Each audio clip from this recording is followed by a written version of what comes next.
आखिर लोग हमें समझ नहीं पाते या हमारी उनसे उम्मीद ही गलत है? कई बार मैं सोचता हूं, अगर कोई मुझे सच में चाहता है तो क्या उसे बिना मेरे बताए ये नहीं समझ जाना चाहिए कि मेरे अंदर क्या चल रहा है? अगर मैं उदास हूं तो क्या उसे मेरे चेहरे से समझ नहीं आना चाहिए? अगर मैं चुप हूं तो क्या उसे पूछना नहीं चाहिए कि बात क्या है? अगर उसे बार बार बताना पड़े कि मुझे किस बात से तकलीफ होती है, तो फिर उस रिश्ते की गहराई ही क्या है? शायद तुम्हारे मन में भी कभी ना कभी ऐसा सवाल आया होगा, और जब सामने वाला वैसा नहीं करता जैसा हम उम्मीद करते हैं, तो धीरे धीरे मन एक निष्कर्ष बना लेता है, उसे मेरी परवाह ही नहीं है, कोई मुझे समझता ही नहीं। फिर चाहे वो दोस्त हो, जीवन साथी हो, परिवार का कोई सदस्य हो, या कोई ऐसा इंसान जिसके सामने हम सबसे ज्यादा अपने जैसे होते हैं। धीरे धीरे शिकायतें बढ़ने लगती हैं, बातें कम होने लगती हैं, दूरी बढ़ने लगती है। और सबसे अजीब बात यह है कि कई बार दोनों तरफ बैठे लोग एक दूसरे के बारे में बिल्कुल यही सोच रहे होते हैं। एक सोचता है वो मुझे नहीं समझता, दूसरा भी सोचता है वो मुझे नहीं समझती। दोनों के बीच प्यार कम नहीं होता, लेकिन समझ कम पड़ जाती है। तब सवाल ये उठता है, क्या सच में लोग हमें समझ नहीं पाते, या हम उनसे ऐसी उम्मीद कर रहे होते हैं जिसे हमने कभी साफ शब्दों में बताया ही नहीं? क्योंकि हम में से ज्यादातर लोग अपनी जरूरतें बोलकर नहीं बताते। हम संकेत देते हैं, हम उम्मीद करते हैं, हम इंतजार करते हैं, और फिर जब सामने वाला उन संकेतों को नहीं पढ़ पाता तो हमें लगता है कि उसने हमें समझने की कोशिश ही नहीं की। लेकिन क्या हर इंसान हमारे मन की भाषा पढ़ सकता है, या हम अपने मन की भाषा को ही दुनिया की सामान्य भाषा मान बैठे हैं? यहीं से एक बहुत गहरा भ्रम शुरू होता है। हम अक्सर समझे जाने और मन पढ़ लिए जाने को एक ही चीज मान लेते हैं, जबकि ये दोनों बिल्कुल अलग बातें हैं। हो सकता है सामने वाला तुम्हें समझना चाहता हो, लेकिन उसे पता ही ना हो कि तुम्हारे भीतर क्या चल रहा है। और यह भी उतना ही सच है कि कई बार सामने वाला सच में सुनना ही नहीं चाहता। यानी हर बार गलती सिर्फ हमारी भी नहीं होती, और हर बार कमी सिर्फ सामने वाले की भी नहीं होती। तो फिर असली वजह क्या है? किस बिंदु पर उम्मीद स्वाभाविक होती है और किस बिंदु पर वही उम्मीद रिश्तों में गलतफहमी बन जाती है? अगर कोई हमें नहीं समझ पा रहा तो क्या हमें अपनी बात कहनी चाहिए, या हमें ऐसे लोगों की तलाश करनी चाहिए जो बिना कहे सब समझ जाएं? यही वो उलझन है जिसके साथ बहुत से रिश्ते सालों तक चलते रहते हैं। और शायद आज समय आ गया है कि हम इस पूरे भ्रम को थोड़ा शांत होकर, बिना किसी को दोष दिए, शुरू से देखें। क्योंकि अगर हम थोड़ा और गहराई से देखें तो मुझे कोई समझता नहीं जैसी शिकायत अक्सर वहीं पैदा नहीं होती जहां हमें दिखाई देती है।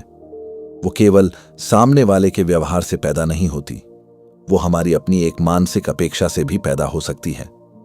बचपन से ही हम रिश्तों के बारे में एक बहुत गहरी धारणा लेकर बड़े होते हैं।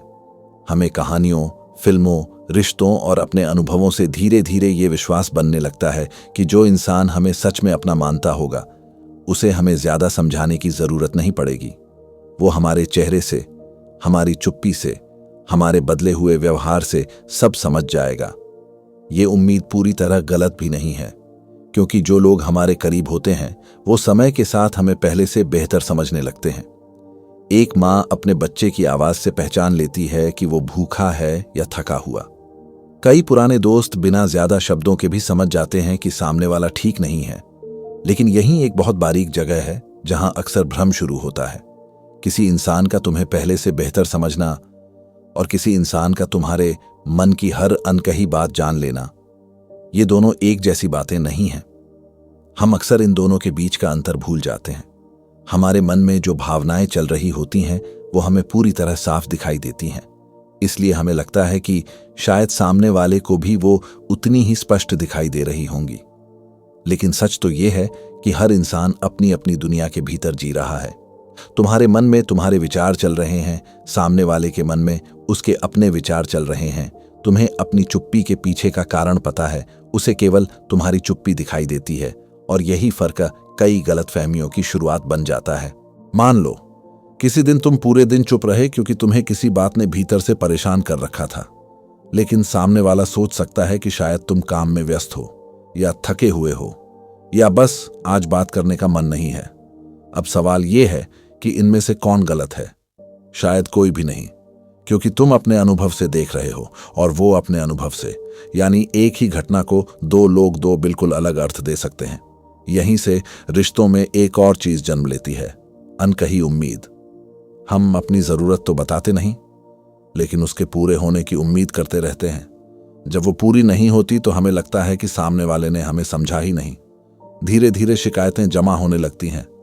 फिर एक दिन छोटी सी बात पर वो सारी पुरानी चुप्पियां बाहर आ जाती हैं और तब अक्सर कहा जाता है, तुमने कभी मुझे समझा ही नहीं। लेकिन अगर शांत होकर देखें तो क्या सच में सामने वाले ने समझने से इनकार किया था, या उसे समझने का अवसर ही नहीं मिला? इसका मतलब ये बिल्कुल नहीं कि हर जिम्मेदारी हमारी है। ऐसे लोग भी होते हैं जो सुनते ही नहीं, जो बार बार बताने के बाद भी दूसरे की भावनाओं को महत्व नहीं देते, जो हर बात को अपने हिसाब से मोड़ देते हैं। ऐसे रिश्तों में समस्या अनकही उम्मीद नहीं, बल्कि संवेदनशीलता की कमी होती है। यही वजह है कि हर रिश्ते को एक ही तराजू से नहीं तौला जा सकता।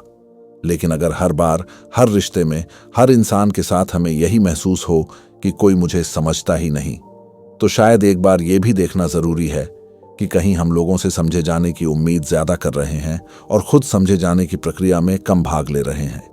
क्योंकि समझ केवल महसूस करने से नहीं बनती।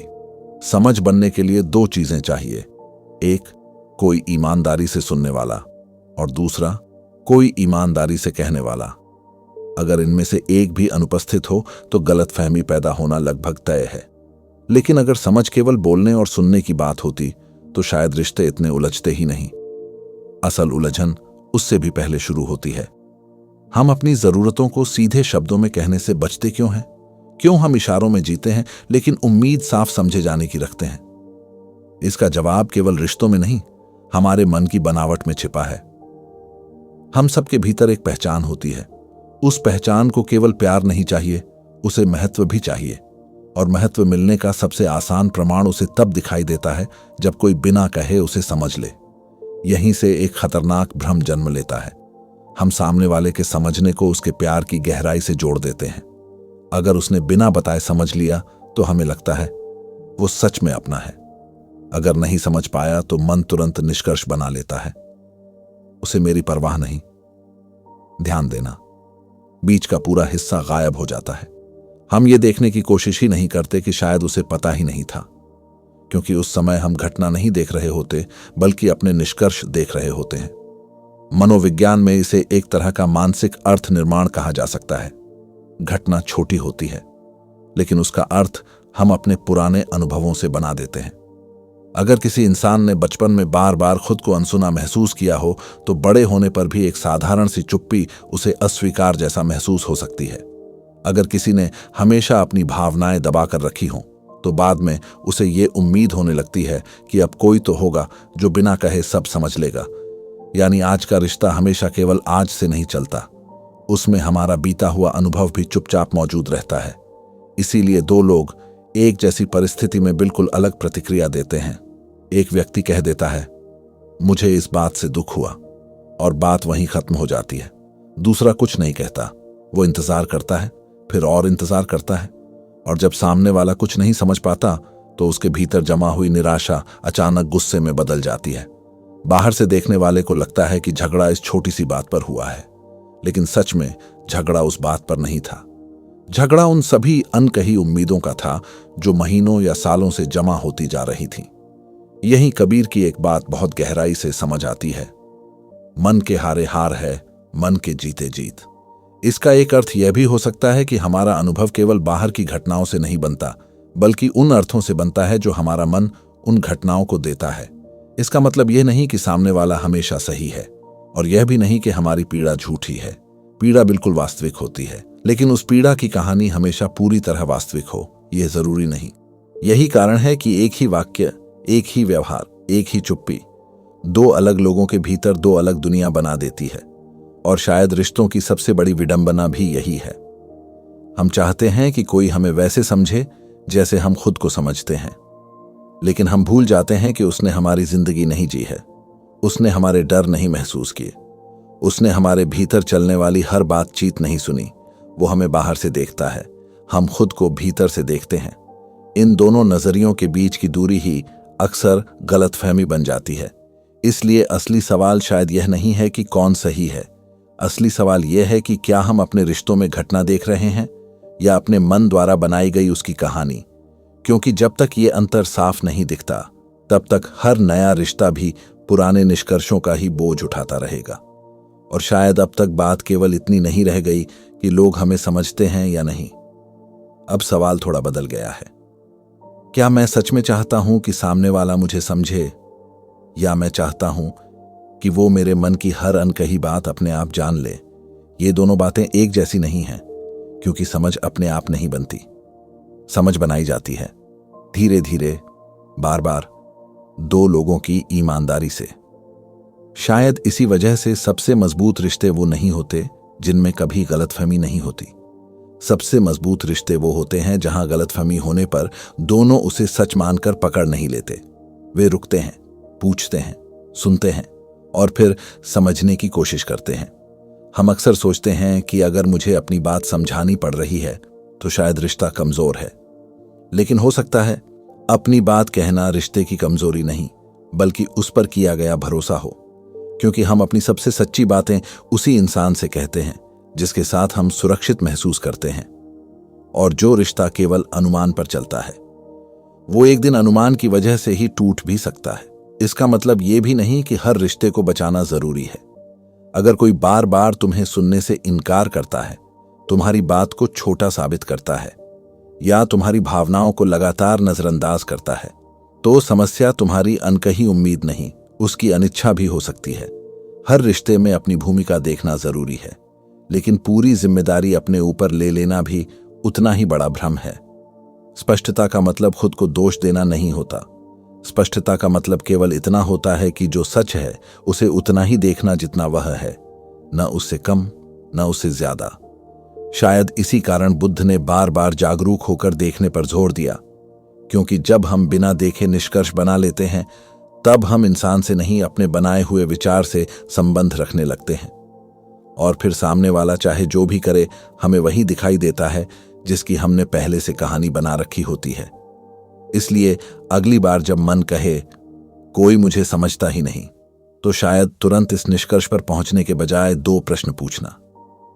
पहला, क्या मैंने अपनी बात उतनी स्पष्ट कही थी जितनी स्पष्ट मैं चाहता था कि सामने वाला उसे समझे? और दूसरा, अगर मैंने कही थी तो क्या सामने वाले ने सच में उसे सुनने की कोशिश की थी? हो सकता है इन दो प्रश्नों के बीच ही तुम्हारे किसी रिश्ते की पूरी सच्चाई छिपी हो। क्योंकि कई बार हमें ऐसे लोग मिलते हैं जो सुनना चाहते हैं लेकिन हम कहते नहीं, और कई बार हम पूरी ईमानदारी से कहते हैं लेकिन सामने वाला सुनना ही नहीं चाहता। इन दोनों स्थितियों को एक जैसा मान लेना ही सबसे बड़ी गलतफहमी है। इसलिए शायद असली परिपक्वता ऐसे इंसान बनने में नहीं है जो बिना कहे समझ लिया जाए, बल्कि ऐसे इंसान बनने में है जो बिना डर के कह भी सके और उतनी ही ईमानदारी से सुन भी सके। और अब शायद आखिरी सवाल तुम्हारे लिए नहीं, हम सब के लिए है। जब मुझे लगता है कि कोई मुझे समझता नहीं, तो क्या मैं सच में समझे जाने की तलाश में हूं, या मैं अब भी किसी ऐसे इंसान की तलाश कर रहा हूं जो बिना मेरे कुछ कहे मेरे मन की पूरी दुनिया पढ़ ले?